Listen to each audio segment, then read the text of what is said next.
그 다음에 이공계열에서 학사 취득자와 석사 취득자의 차이. 1번 특정 분야 전문성, 분야 선택의 폭이 좁아짐. 사실 석사는 그렇게 폭이 좁아진다고 생각하진 않는 것 같아요. 이것도 정말 과에 따라서 다를 수 있기 때문에 저도 사실 그 약간 좀 더 클리니컬 뉴트리션 쪽으로 했거든요. 임상 영양 쪽으로. 근데도 저는 지금 식품 회사의 개발자로 일을 하고 있기 때문에 본인의 전공이 어떻든 간에 취업을 하거나 그럴 때는 그런 그 사람의 전체적인 모습? 그런 거를 보기 때문에 석사까지는 괜찮은 것 같아요. 근데 박사부터는 정말 제가 알기로는 박사는 이제 거의 신입이 아니라 경력으로 들어오거든요. 그래서 경력이기 때문에 박사는 어느 정도 그 길이 정해져 있는 것 같아요. 만약에 자기가 전분에 대한 그런 박사 학위를 했다 그러면 정말 전분을 전문으로 하는 그런 팀으로 가서 경력으로 이제 뭐 예를 들어서 대리라든지 그런 직급부터 시작을 하겠죠. 근데 석사는 아무리 내가 그 연구가 좀 이렇게 좀 스페시픽하더라도 취업을 하는 데는 크게 많은 영향을 끼치지 않는 것 같아요. 제 같은 취업한 동기들도 보면은 저희가 식품회사지만 좀 다른 쪽으로 전혀 다른 분야에 전공을 한 친구들도, 연구를 한 친구들도 저희 회사에 들어왔기 때문에 제가 좀 특정 분야를 말씀드리면 너무 알까봐 그래서 제가 확실하게 말은 못 드리겠지만 뭐 예를 들어서 내가 전문적으로 연구를 했지만 우리 회사가 개발하는 거는 뭐 커피다 이런 식으로 연구에 연관성이 없어도 취업을 하는 데는 그렇게 큰 영향을 미치진 않았던 것 같아요. 저의 케이스에서는. 그 다음에 고학력자일수록 오히려 취업난을 겪을 수 있다는 이야기에 대해서 어떻게 생각하시는지. 고학력자, 고임금으로 기업에서 부담스러워한다. 사실 제가 하는 연구원, 그런 개발자는 석사 학위가 기본이에요. 네, 석사 학위가 기본이어서 석사 학위를 한다고 해서 고학력자라고 생각하지는 않는 것 같아요. 그냥 저의 개인적인 생각으로는 아무 생각 없이 내가 학력만 높다면은 분명히 회사에서는 저 자신에게 큰 메리트를 느끼지 못할 것 같아요. 근데 내가 어떤 목표가 있고 어떤 꿈이 있어서 내가 이 전공을 했다 이런 거를 면접이라든지 그런 시험에 앞서서 그 사람들에게 스토리를 잘 풀어낼 수 있다면 내가 저학력자든 고학력자든 취업을 하는 데는 큰 문제가 되지 않는다고 생각을 해요. 저도 석사를 했고 그리고 그런 전 세계에서 인정하는 그런 석사 학위도 아니었고 좀 남들과 다른 그런 석사 타이틀 그리고 배경을 갖고 있지만 그게 장점이 될 수 있고 단점이 될 수 있다고 저는 생각을 했어요. 근데 저는 스토리를 제 나름대로 잘 풀어냈다고 생각을 해요. 내가 왜 프랑스에 가고 싶었고 내가 프랑스에서 어떤 걸 했고 그리고 이 프랑스에서 유학을 해서 내가 얻은 게 뭐고 이 얻은 걸 토대로 내가 이 회사에 어떻게 기여를 할 수 있는지 그런 스토리를 제가 잘 풀어냈던 것 같아요. 그래서 여러분들도 분명 한국에서 학력을 키우고 계시는 분도 계시겠죠?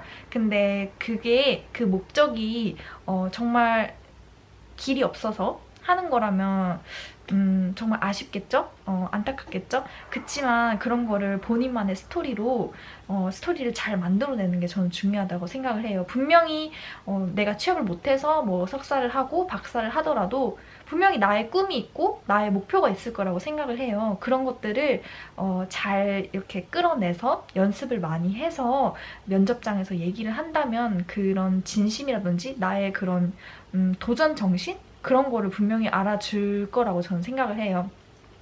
사실 이게 약간 비하인드 스토리인데 저희 팀장님이 팀장님이 저를 뽑으셨어요. 근데 그 팀장님께서 제 별명을 만들고 이제 회사로 돌아오신 거예요.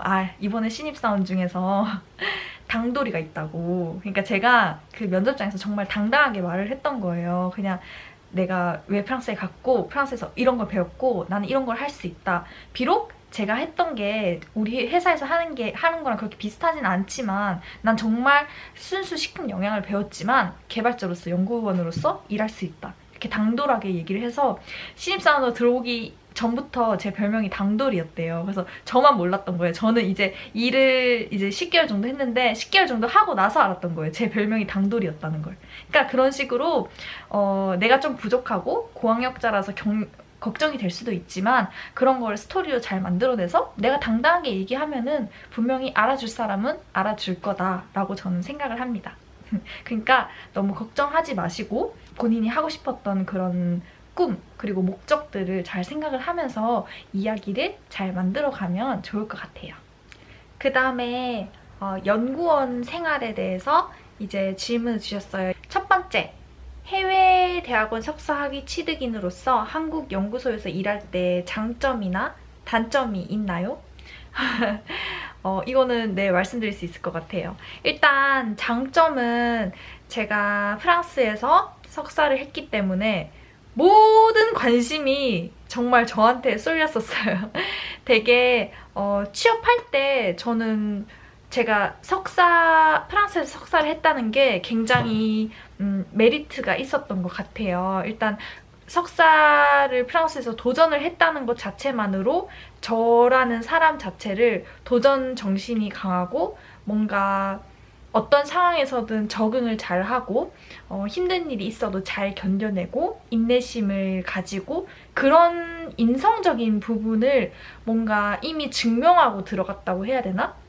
그런 걸 정말 좋게 봐주셨어요. 그리고 제가 그거를 회사 생활하면서도 느꼈고 입사하고 나서도 이제 저희 팀장님이라든지 팀원분들이 뭐 제가 프랑스에서 석사를 한 거에 대해서 굉장히 신기해하고 자랑스러워하고 특별해하고 그리고 대단해하고 정말 좋게 봐주셨어요. 저도 이렇게 좋게 봐주실 줄은 몰랐는데 뭔가 남들과 다른 경험을 했다는 것 그거를 잘 수행하고 와서 나라는 사람, 이런 사람이 되어서 왔다는 거에 대해서 굉장히 좋게 봐주셔서 저는 사실 아까도 말씀드렸었지만 제 석사 학위가 인정이 안 될까봐 안 될 수도 있고 될 수도 있지만 안 될까봐 굉장히 걱정을 많이 했는데 그냥 그거랑 상관없이 그 과정들을 정말로 좋게 봐줘서 굉장히 저는 후회 없이 이게 좋은 큰 장점이라는 생각이 들었습니다. 그 다음에 단점은 제가 이제 프랑스에서 있다 보니까 한국과 굉장히 마음으로 그리고 문화적으로 동떨어져 있었어요. 그래서 제가 거의 3년 정도 프랑스에 있다 보니까 제가 아무리 한국에서 오래 살았지만 3년 동안에 그 책만 보고 공부만 하고 프랑스 문화만 듣고 프랑스어만 듣고 프랑스 사람들이랑만 교류하던 그런 습관들 때문에 한국에서 적응을 하는 게 솔직히 조금 힘들었어요. 그럼 제가 또 안 그래도 식품연구원 개발자인데 한국의 음식 문화라든지 트렌드 그리고 한국 사람들이 좋아하는 거 이런 것들을 잘 알아야 되는데 사실 저는 프랑스에 있으면서 정말 뭐 유기농 식품, 뭐 풀만 먹고 정말 좋은 음식, 영양만 생각한 음식 그런 거만 생각했는데 한국에 오니까 진짜 한국은 막 배달의 천국, 가공식품의 천국, 냉동식품의 천국 정말 그런 나라인 거예요. 그래서 그렇게 많이 변한 거예요. 저가 한국에 있을 때는 그렇게 심하지 않았어요. 근데 제가 프랑스에 오고 이러면서 배달이 갑자기 붐이 나고 막 무슨 뭐 치킨에 피자에 뭐 아무튼 막 야식에 이런 것들이 정말 붐이 일어나면서 그런 먹방 이런 것들도 막 붐이 일어나고 그때 제가 한창 유학 갔을 때 또 유튜브가 그렇게 크게 흥행하지 않았었어요. 뭔가 그렇게 사람들 사이에서 성행하지 않았었는데 제가 이제 프랑스 생활 초기에 시작하고 좀 시간 지나면서 갑자기 유튜브가 막 뜨고 먹방 BJ 막 이런 게 엄청 뜨고 이러면서 제가 그런 거에 약간 적응을 못했었어요. 잘 몰랐었고 그래서 그런 게 조금 단점이라면 단점? 근데 그런 거는 충분히 저는 극복을 할 수 있다고 생각을 했어요. 지금도 저는 극복을 많이 했고 그래서 저도 이제 한국의 그런 음식 트렌드 같은 것도 많이 알고 저도 많이 접하고 있고 저도 배달 음식 가끔씩 많이 시켜 먹고 친구들 만나면은 술도 마시고 맛있는 것도 먹고 한국인들이 좋아하는 그런 빵, 뭐 디저트, 뭐 야식 이런 거 저도 다 접해보려고 많이 노력을 하고 있어요. 네, 그래서 그런 문화 때문에 약간 적응하기 힘든 거? 그런 거 빼고는 크게 뭐 단점은 없는 것 같아요. 그 다음에 두 번째, 해외가 아니라 한국에서 연구를 결정하신 이유. 아, 이것도 정말 또 말이 길어질 것 같네요. 제가 사실 프랑스에서 정말 취업을 하고 싶었어요. 그래서 제 목표는 정말 한 가지였어요. 연구원으로 일하는 거, 식품 개발자로 일하는 게 제 목표였어요. 정말 석사를 나와서 어디든 식품 회사에서 연구원으로 일하고 싶다라고 생각을 했는데 이 아시아인으로서 취업을 한다는 게 정말 쉽지 않더라고요. 그리고 제가 아까 전에도 말했듯이 연구원, 개발자는 OEM 업체라든지 아니면 타팀, 마케팅팀이라든지 뭐 구매팀, 뭐 이런 팀, 다른 타팀이랑 교류가 굉장히 많아요. 그렇기 때문에 아까도 말씀드렸듯이 의사소통이 굉장히 중요한데 저는 프랑스 사람처럼 의사소통을 하지 못하기 때문에 네, 인정을 해야 돼요. 이런 거는. 프랑스 사람처럼 정말 샬라샬라 의사소통이 안 되기 때문에 거의 취업이 네, 불가능했어요. 제가 지금까지 생각해도 불가능했던 것 같아요. 제가 이제 졸업 시즌이 다가와서 취업 준비를 한다고 원서를 막 넣잖아요. 제가 원서를 거의 150개 정도 넣었어요. 150개 정도를 넣었는데 다 떨어졌죠. 정말 다 떨어졌어요. 하나도 2개 빼고 떨어졌어요. 그 2개가 붙었는데 2개 붙었는데 서류를 붙어서 하나 면접을 봤는데 하나는 스카이프로 면접을 봤는데 당연히 제가 잘 못 봤죠. 막 다다다다다 물어보는데 거기에 대해서 제가 대답을 거의 못했죠. 그리고 제가 좀 제 전공과 약간 어긋나가는 그런 직업을 선택한 잘못도 있었지만 어쨌든 하나는 면접에서 떨어졌어요. 그리고 두 번째는 마케팅 쪽이었어요. 식품 회사였는데 마케팅 팀에 제가 이제 합격을 한 거예요. 서류를. 그래서 이제 작은 스타트업이었거든요. 그래서 마케팅 팀인데 면접 보러 오지 않겠느냐 이렇게 했었어요. 근데 그때 제가 정말 고민을 많이 했죠. 내가 원하는 것을 꼭 하러 한국으로 다시 돌아갈 거냐 아니면 내가 프랑스에서 살되 좀 내가 원하는 것을 지금 당장은 못하지만 좀 돌아갈 거냐 그 둘 중에 저는 선택의 길에 놓였었어요. 근데 저는 이제 한국으로 오기로 선택을 했었던 거죠. 그때는 솔직히 마음도 많이 힘들었어요. 프랑스에서 이제 3년 가까이 살면서 굉장히 마음이 힘들었고 그 취업도 제가 거의 6개월 넘게 했었던 것 같아요. 사실 짧죠? 한국에서 하는 거에 비하면. 근데 그 6개월 동안 굉장히 스트레스를 많이 받았어요. 뭐 면접 준비라든지 원서 넣고 막 그런 것 때문에 뭐 일단 불어로 해야 된다는 그 자체가 저는 좀 많이 스트레스였어요. 그래서 너무 힘이 드는 거예요. 딱 그 생각이 드는 거예요. 내가 진짜 한국에 갔으면 한국어로 정말 아무렇지 않게 원서도 넣고 면접도 보고 면접 가서 진짜 당당하게 얘기하고 한국어로는 진짜 아무 어려움도 없이 나 면접 잘 볼 수 있을 것 같은데 불어로 하려니까 이렇게 힘이 들다. 내가 진짜 이렇게까지 계속 해야 되나 이런 생각이 드는 거예요.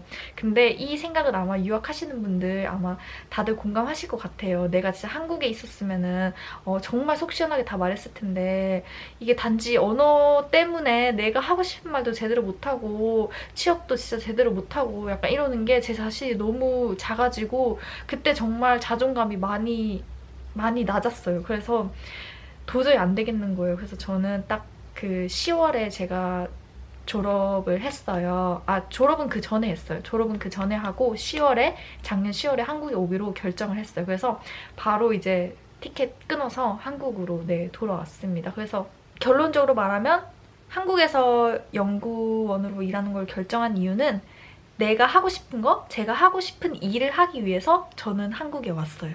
만약에 프랑스에 있었다면 저는 제가 하고 싶은 일을 하기 위해서 굉장히 오랜 시간이 걸렸을 거예요. 만약에 됐다 하더라도 엄청 힘들었겠죠? 네, 됐다 하더라도 그런 언어적인 것 때문에 저는 많이 힘들었을 거라 생각해요. 분명 또 힘들면서 많이 배우겠죠? 근데 그때는 마음이 많이 아팠어요. 그래서 그때는 견딜 수가 없을 것 같더라고요. 그래서 저는 한국에 왔습니다. 한국에서 일을 하기로 결정을 했어요.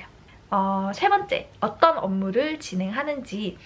뭔가 저는 회사를 언급하기는 힘들어서 제가 하는 일은 일단 식품을 개발하는 일인데 좀 더 구체적으로 얘기하면 제가 직접 레시피 같은 거를 개발을 해서 그거를 산업화시켜서 제품으로 만들어내는 그런 업무를 하고 있어요. 그래서 OEM 업체들을 제가 찾아서 컨택을 해서 원재료 같은 거를 소싱을 해서 그 소싱한 원재료를 기반으로 저만의 제품을 만들어서 그거를 이제 저희 회사의 제품으로 런칭을 하는 거죠. 네, 그런 업무를 하고 있어요. 그래서 저도 아직 배우는 단계여서 완벽하게 알고 있지는 못하지만 업무가 굉장히 재밌어요. 굉장히 다이나믹하고 저도 사람들이랑 소통하는 거 굉장히 좋아하거든요. 한국어로.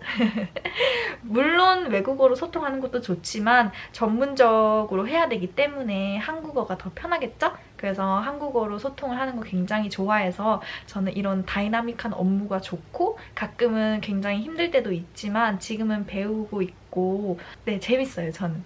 직업으로서 연구원의 장단점. 일단 장점은 저만의 그런 전문성? 커리어를 쌓을 수 있는 게 정말 좋은 것 같아요. 연구원이라면 하면 앉아서 연구만 할 것 같잖아요. 근데 저는 개발자이기 때문에 막 실험도 하고 조리도 하고 이것도 해보고 저것도 해보고 사람도 만나러 가고 업체도 만나러 가고 또 제 제품이 출시될 때는 공장에 가서 그 공정이 잘 되고 있는지 확인도 하고 밤새서 막 보고 막 제품이 잘 나왔는지도 확인해야 되고 막 그런 작업들이 엄청 많아요. 그래서 생각하는 것보다 굉장히 다이나믹해요, 연구원이라는 직업이. 사실 저는 정말 초기에는 그 데스크에 앉아 있었던 적이 없어요. 항상 자리 비움. 저는 항상 실험실에 가 있었어요. 실험실에 가 있어서 실험실에서 예를 들어 뭐 배합을 친다거나 아니면은 조리를 한다거나 계속 하루 종일 그것만 하는 거예요. 그러니까 시간이 굉장히 잘 가요. 하루가 정말 빠르고 일주일이 진짜 훅 가버려요. 그만큼 육체적인 일이 정말 많아서 또 그게 단점이 될 때가 있겠죠? 당연히 체력적으로 힘이 드니까. 근데 저는 전반적으로 봤을 때 장점이 더 많은 것 같아요. 그런 다이나믹한 활동이 많으니까 저는 앉아있는 것보다는 그렇게 다이나믹하게 일하고 사람들이랑 소통하고 막 이런 게 저한테는 맞는 것 같아요. 네, 그런 거에 저는 에너지를 더 많이 받고 제가 더 발전하는 느낌을 많이 받는 것 같아요. 추가적으로 질문 주신 게 첫 번째로 박사학위 취득 계획이 있으신가요? 사실 제가 석사를 하고 나서 박사도 해보고 싶다. 저는 공부하는 거 되게 좋아하거든요. 그래서 공부하는 거 좋아하니까 박사도 하고 싶다라고 생각을 했지만 일단 돈을 버는 게 제일 우선이라 생각했어요. 왜냐하면 제가 석사도 부모님 도움을 받고 했기 때문에 더 이상 부모님 손 벌리고 제가 또 나이가 나이인지라 부모님 손 벌리고 살 수 없기 때문에 일단 취업을 하고 그 뒤에 생각을 해보자라고 생각을 했어요. 근데 저는 일단 제가 하는 일이 너무너무 재밌고 좋기 때문에 일을 하면서 또 저는 그 현장에서 배우는 것도 굉장히 값지다고 저는 생각을 하거든요. 그래서 지금은 일하는 거에 만족을 하고 있어서 일을 계속 할 거고 만약에 기회가 된다면은 박사 학위도 해보고 싶다는 생각이 없진 않아요. 꼭 한번 해보고 싶고 또 사실 저희 회사에서 박사 학위 연계해서 할 수 있거든요. 근데 제가 아직은 신입사원이다 보니까 일을 먼저 배우는 게 저 또 중요하다고 생각을 해요. 일이 우선이지 그 공부가 우선이면 안 되잖아요. 일단 회사에 들어갔는데 회사에 이익을 내야 될 거 아니에요? 그쵸? 그러니까 일단 일을 먼저 배우고 내가 어느 정도 좀 올라갔을 때 제가 어느 정도 직급이 올라갔을 때는 박사 학위도 회사의 도움을 받아서 해보면 좋겠다라고 생각을 하고 있습니다. 저는 항상 열린 마음으로 공부를 할 준비가 되어 있습니다. 두 번째, 만약 박사 학위를 취득하신다면 취득하고자 하는 사람이 있다면 국내, 해외 중 어느 곳을 추천하시나요? 이거는 자기 인생의 방향에 따라 다를 것 같아요.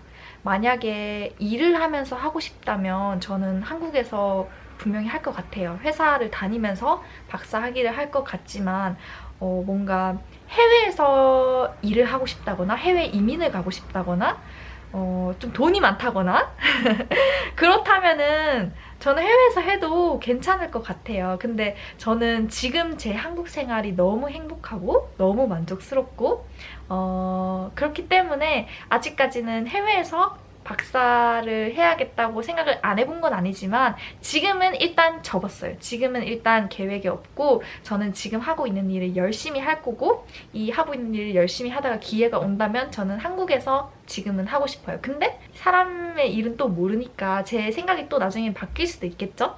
뭐 갑자기 이민을 가고 싶을 수도 있고 그쵸?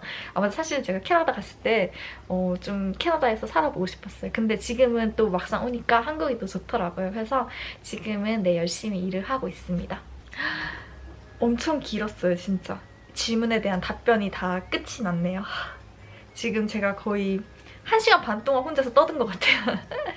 지금 편집을 이제 해야 되는데 정말 어떻게 해야 될지 막막하긴 하네요. 그래도 여기 댓글 달아주신 분의 아이디가 ARDENJ arden J님 arden J님께 정말 감사드립니다. 덕분에 또 새로운 컨텐츠 영상을 또 만들었네요. 정말 정성 들여서 질문해주셔서 너무너무 감사드리고 또 추가적으로 궁금한 거 있으신 분들은 항상 네, 댓글 달아주세요. 저는 여러분께 항상 열려있는 사람입니다. 옛날에는 그런 도움이 될 수 있는 영상들을 많이 만들려고 막 했는데 요새는 제가 일상 영상을 위주로 올리잖아요. 그래도 오랜만에 이렇게 제 이야기 그리고 뭔가 조언, 팁 이런 것들을 여러분께 알려드릴 수 있어서 굉장히 뜻깊은 시간이었습니다. 저는 오늘 크리스마스인데 정말 저녁을 지금 이제 거의 7시 반 넘었거든요. 저녁을 정말 뜻깊게 보낸 것 같아서 기분이 좋아요. 그래서 그런 의미에서 저는 1시간 반 전에 교촌에 허니콤보를 시켰어요. 그거 좀 있으면 올 것 같아요. 딱 시간 맞춰서 올 것 같아서 미리 시켜놨습니다. 그래서 오늘 이렇게 질문에 대한 답해서 너무너무 재밌었고 빨리 편집을 잘 해서 여러분들에게 공유를 해드리도록 하겠습니다. 그러면 여러분 오늘도 영상 시청해주셔서 감사드리고 궁금한 거 댓글로 많이 남겨주세요. 그러면 저 다음에 또 올게요. 다음 영상에서 봐요. 안녕!